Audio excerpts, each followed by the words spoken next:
Hi, my name is Hamdi Mohammed, and I am the director of the Seattle Office of Immigrant and Refugee Affairs. Today we held a roundtable meeting, and we had a number of elected officials who joined us, including Governor Ferguson.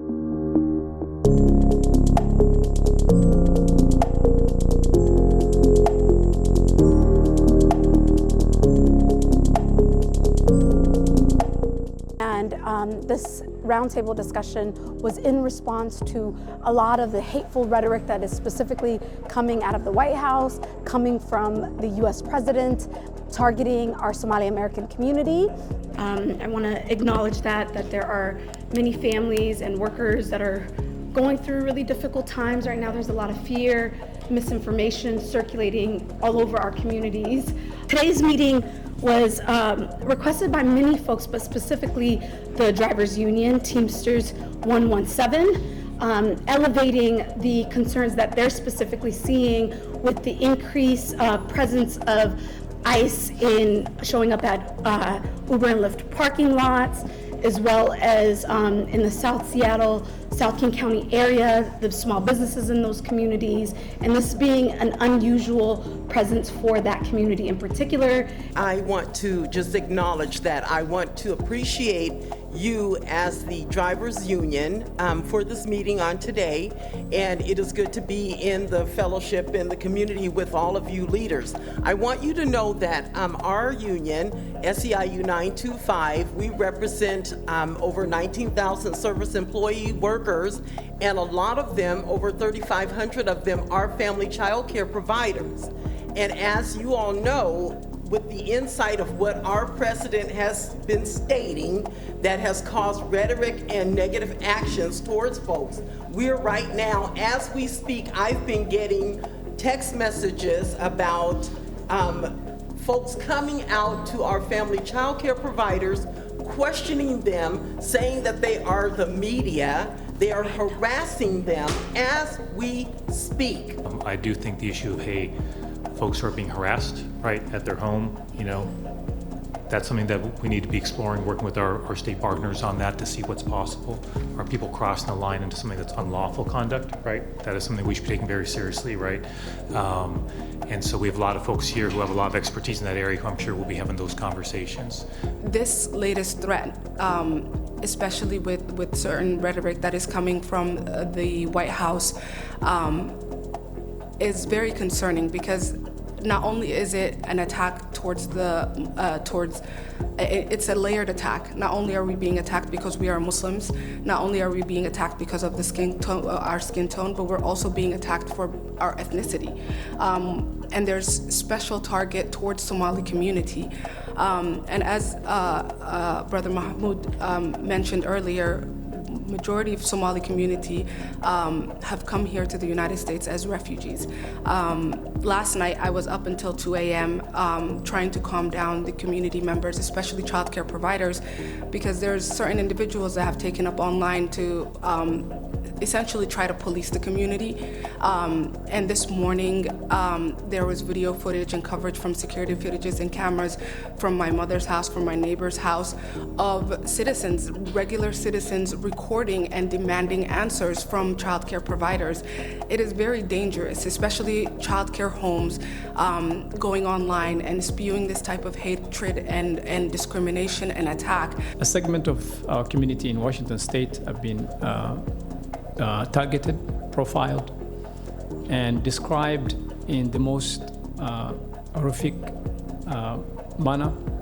They've been called names, and they have been put in a place where they are now being targeted by every person who wants to discriminate, people who want to hate, people who chose to divide and ruin people's dreams. So many of those providers believe in the DCYF's system that they have in place. It's a system that has a lot of checks and balances.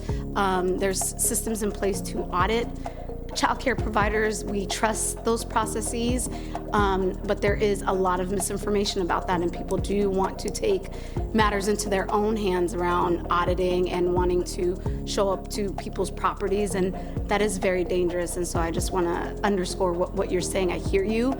A lot of the smaller organizations are not able to provide representation and do not have the capacity to do so. And what is needed right now is the resources for all these smaller organizations to be able to rise to the need that's there with the community right now.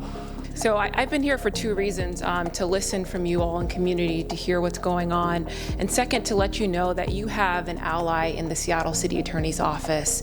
And I recently met with our Mayor-elect Katie Wilson last week, and you have an ally in the Mayor's office. And we are going to do everything in our power to protect from any hate or bigotry coming from any administration, from the federal government. I think we need to uplift the incredible contributions of the Somali immigrants to our community, to push back against this hateful rhetoric.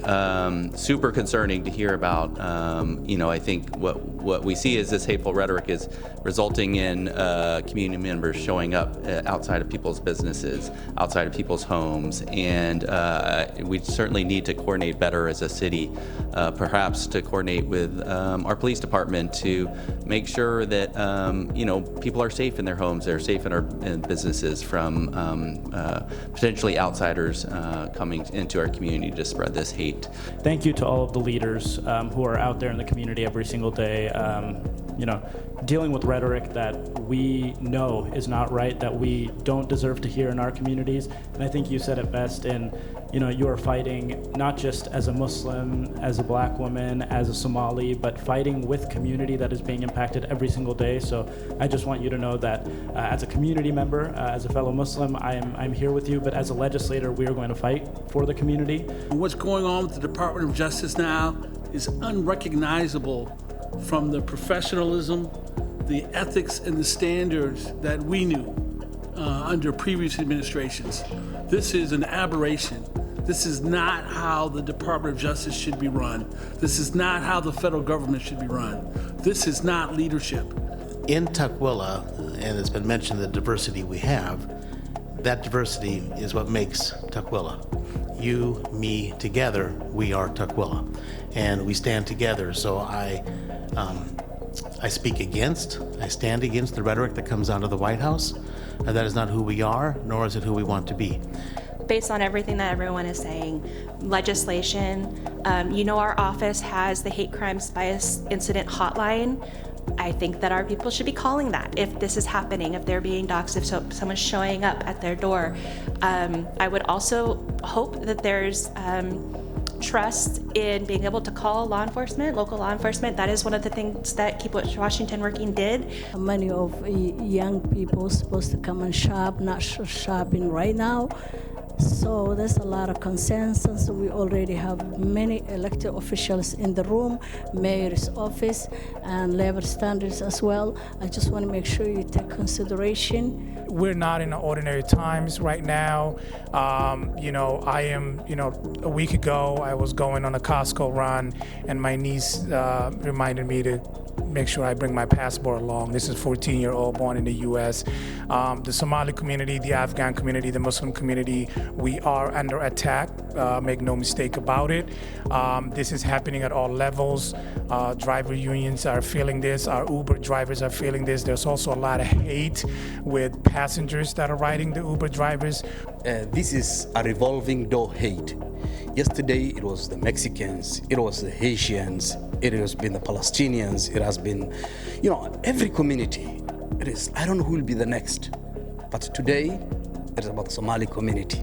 Well, this was an opportunity for the elected leaders across Washington State to hear from what the community needs were, what are some of the impacts that they are facing, and for government agencies to also provide them with clear information about resources that are available to them. One of the things that we want people to know is that they have rights today. Everyone who is here on U.S. soil has some level of constitutional rights.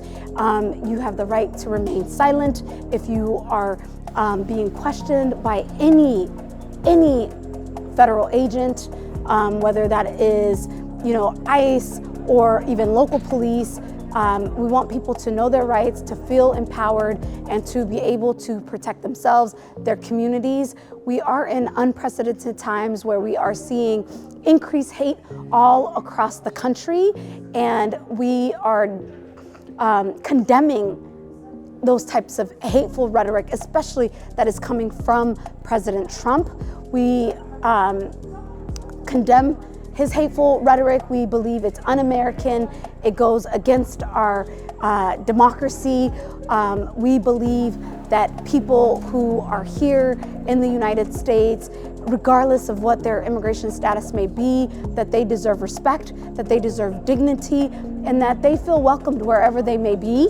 And so that was one of the messages that the shared message that was heard today in this room. And there's a lot of follow-up discussion that is happening as a community. This is a time for us to come together. This is a time to make sure that we're pushing out a lot of public education and that our neighbors feel safe and protected, especially in Washington State. Thank you for your work. We thank the media for elevating these stories and making sure that our communities all stay informed. Stay safe during these times.